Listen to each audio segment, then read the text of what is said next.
Bem, gente, hoje a gente vai falar sobre o sistema endócrino e sobre as funções das estruturas denominadas de glândulas endócrinas que possuem determinadas funções no organismo, como por exemplo o crescimento, a gravidez, os caracteres sexuais do homem e da mulher.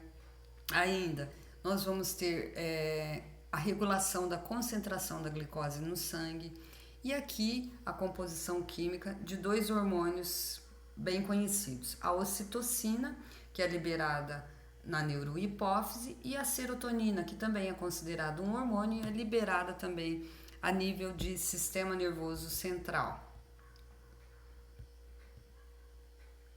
Os hormônios, o que são? São substâncias que são produzidas em determinadas glândulas, uma glândula secretora, no caso, que vai secretar esse hormônio, e esse hormônio ele vai se conectar a alguns receptores que ficam localizados na membrana da célula alvo, da célula em que ele vai agir.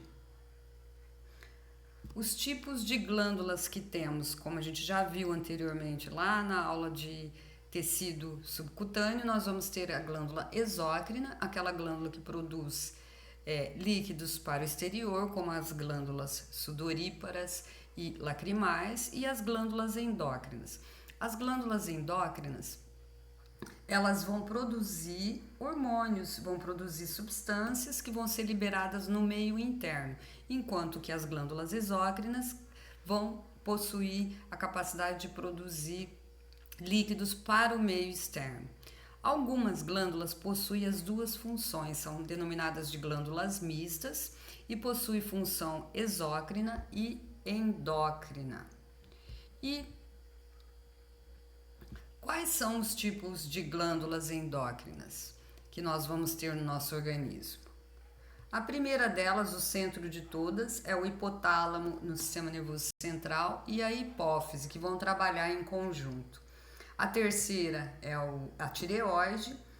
A quarta é o timo, que nós vamos ver em sistema imunológico, ele tem uma função importante no sistema imunológico. A quinta são as glândulas suprarrenais, que vão produzir hormônios esteroides. O pâncreas, que tem as duas funções, é uma glândula mista. O ovário e ainda os testículos. Então essas são as principais glândulas endócrinas encontradas no organismo. O hipotálamo ele vai ter um efeito direto na temperatura corporal. Além disso, vai regular a liberação de suor, vai regular a sudorese. Outra função importante do hipotálamo é verificar se existe uma constrição ou vasodilatação, se existe um equilíbrio entre essas duas características do vaso. E isso é denominado de eixo hipotálamo-hipófise. Como eu disse anteriormente, os dois trabalham juntos, a hipófise e o hipotálamo. O hipotálamo, gente, ele vai ter células que vão secretar hormônios tróficos. São hormônios que vão, por si apenas, estimular apenas a hipófise. São hormônios como, por exemplo, que vai estimular a adenohipófise a produzir o hormônio adrenocorticotrófico. E essa relação vai ter uma intrincada rede de neurônios que vão se conectar um com o outro, fazendo com que ocorra a secreção desses hormônios tróficos sob a hipófise. Os hormônios tróficos, quais são eles? Eles vão, como eu falei, eles agem em outras células endócrinas. Por exemplo, os adrenocorticotróficos são liberados diretamente da hipófise para a glândula suprarrenal. Já os gonadotróficos, eles vão ser importantes no crescimento, no alongamento dos ossos e ainda estimular a síntese de proteínas. Também age no desenvolvimento da massa muscular. Os hormônios tróficos, eles também têm a capacidade de aumentar a utilização das gorduras pelo organismo E outra característica importante é se houver uma grande quantidade de glicose no sangue, ele vai captar essa glicose e vai aumentar a síntese de insulina no sangue.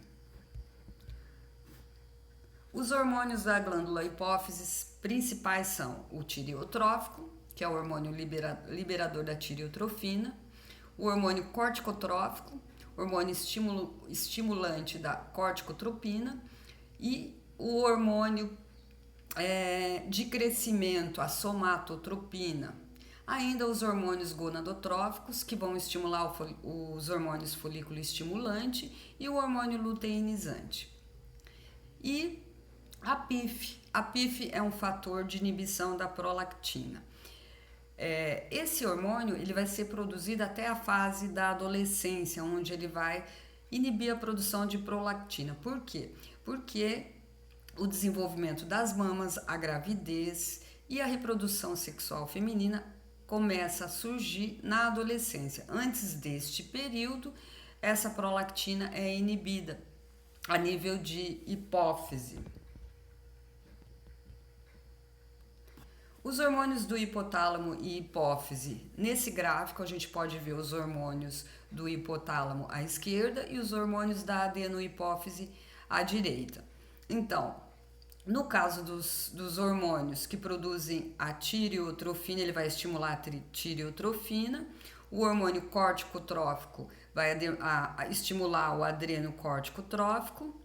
O hormônio somatotrófico vai estimular a produção de somatotrofina. O hormônio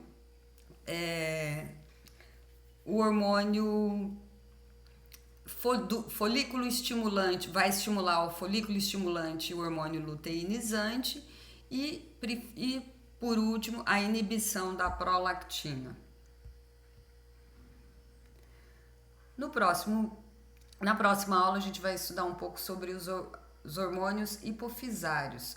Nós vamos estudar toda a estrutura e todos os hormônios que vão agir em outras glândulas periféricas, os hormônios hipofisários.